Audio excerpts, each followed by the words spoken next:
everyone, and welcome back to the Adventure News Network. Today's broadcast is specifically about a game called Loftia. So Loftia, in case you didn't know, is actually a game that is currently in development. It's a cozy game, and it is heavily based off of sort of like solarpunk vibes in particular. Like it's very environmental focused and like that sort of thing. And so we are going to be playing this game on this channel whenever it comes out. But it's not due to be out for another year or so, but they've been doing a lot of developer updates. I supported the Kickstarter. I backed the Kickstarter. So I wanted to include it in our news network, like a news rotation. That way we can talk about it and kind of like see what's coming up and what we're going to play whenever it finally comes out, whenever they're done working on it. So this was a recent developer update they just did, just to showcase some of their stuff. So they've been working on cooking stations. These are some of like their concept art for some of the cooking stations. I personally I like the regular type ones, but honestly, this like pizza oven style one I think is really, really cute.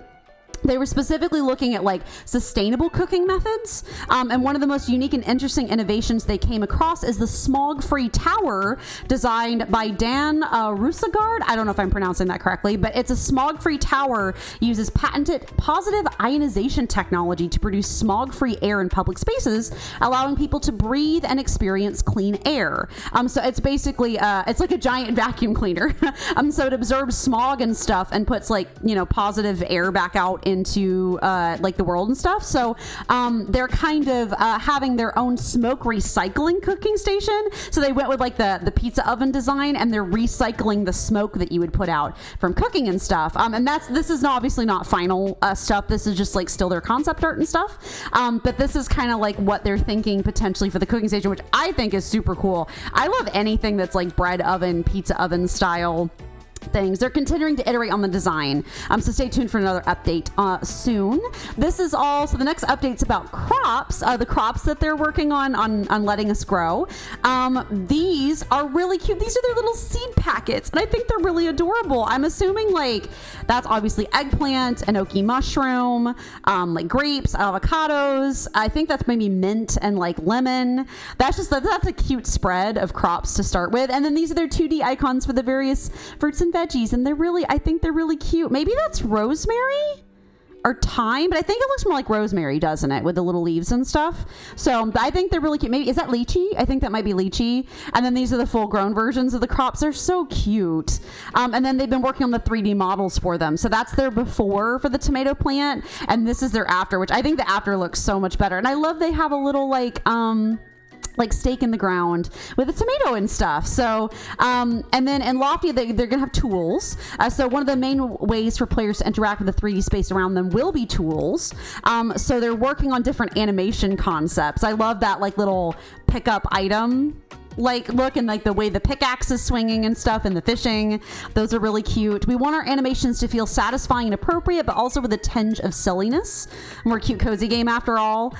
So I love the watering can. Oh, they say their watering can is a recycled teapot. That's really cute.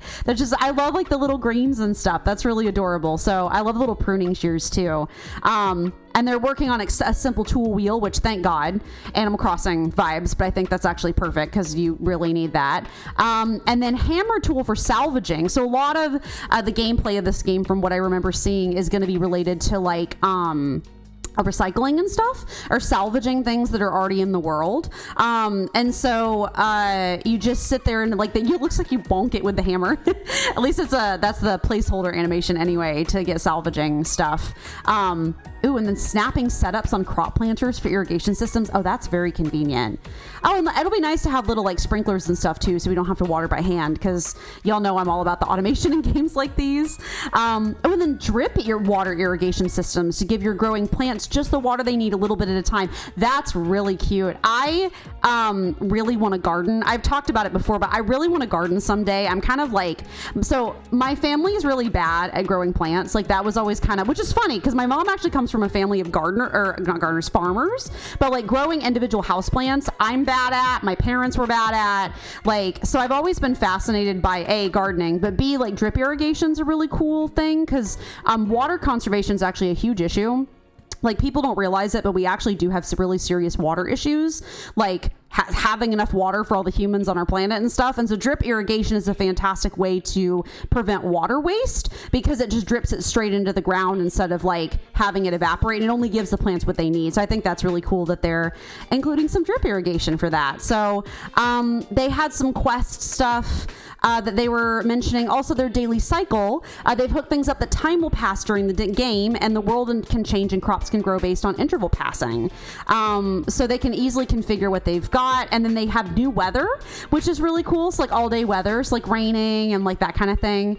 And then just last week, our community manager held a beginner's crochet class live stream for those interested in learning how to crochet. That's really cute. And they have a recording of it on YouTube. That's adorable. So if you want to check that out, they have that available. And then I think that's mostly what the update is covering.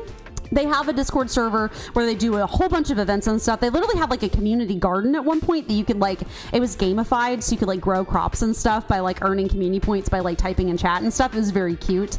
But if you're interested in their like server stuff, feel free to join the Loftia Discord server because it's very cute. And they always include on all their dev updates the bug of the month, so like their in-game bug. This is their in-game bug. Who needs the hammer when you can be the hammer? Bonk, bonk. I love it whenever game devs share bugs and stuff like that because I just think that's hilarious. So anyway, that I think is gonna about cover it for the Loftia stuff. So if you would like to react to these updates with us live and play the games with us that the updates are talking about, please feel free to check out twitch.tv/Amy's_adventures or be on this YouTube channel whenever any of the times that I'm live. So currently, as of this recording, my stream schedule is Monday, Wednesday, Friday at 7 p.m. Eastern time. But you can always check my About page, and I'll have the most updated stream schedule there for you to take a look at. So yeah, I think that's going to be about it. Thank you everyone so much for watching. And remember everyone, it's a dangerous business going out your front door. You never know where you'll be swept off to, but I do believe, my dear viewers, that it is going to be an adventure. Until next time.